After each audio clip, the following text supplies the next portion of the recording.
Hi hello నమస్తే friends, welcome back to my channel Smiley Vijaya. బెండకాయ నీళ్ళలో కడిగి క్లాత్తో తుడిచి ముక్కలు కట్ చేసి పెట్టుకోండి. ముందుగా గ్యాస్ మీద కడాయి పెట్టి స్టవ్ వెలిగించండి.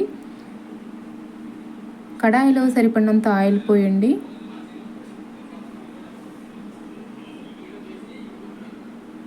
ఆయిల్ అనేది హీట్ అయ్యాక తాలింపు గింజలు వేయండి. తాలింపులు వేగాక కరివేపాకు వేసి వేపుకోండి. కరివేపాకు కూడా వేగిన తర్వాత పచ్చిమిరపకాయలు, ఉల్లిగడ్డలు వేసి గోల్డెన్ బ్రౌన్ కలర్ వచ్చేంత వరకు మగ్గనివ్వండి.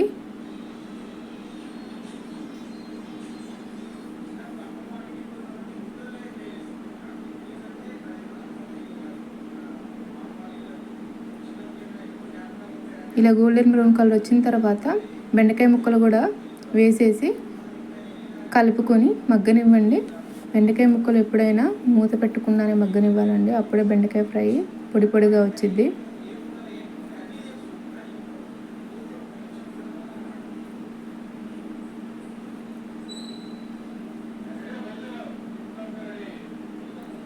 ఇలా మధ్య మధ్యలో కలుపుకుంటూ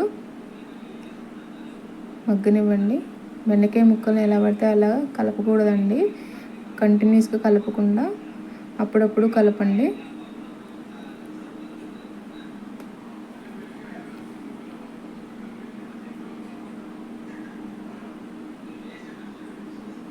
ఈ స్టేజ్లో బెండకాయ ముక్కలు ఉన్నప్పుడు కచ్చాపచ్చాగా వెల్లుల్లి రెబ్బలు దంచుకొని దీంట్లో వేయండి.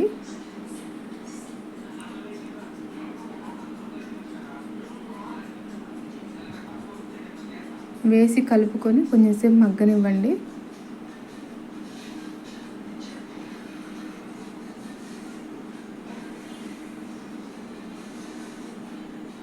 ఇలా మగ్గిన తర్వాత 1/2 టేబుల్ స్పూన్ పసుపు వేసి కలిపి మగ్గనివ్వండి.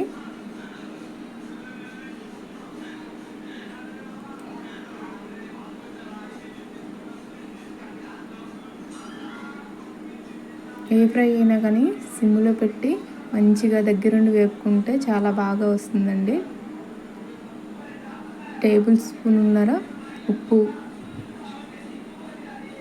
2 టేబుల్ స్పూన్ల కారం వేసి మంచిగా కలుపుకోండి.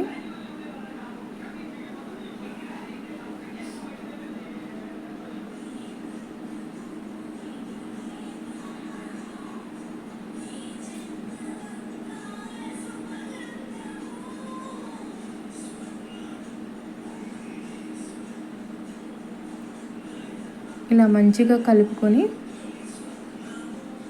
ఒక 5 నిమిషాలు మగ్గనివ్వండి. అంతేనండి, బెండకాయ వేపుడు రెడీ అయిపోయింది.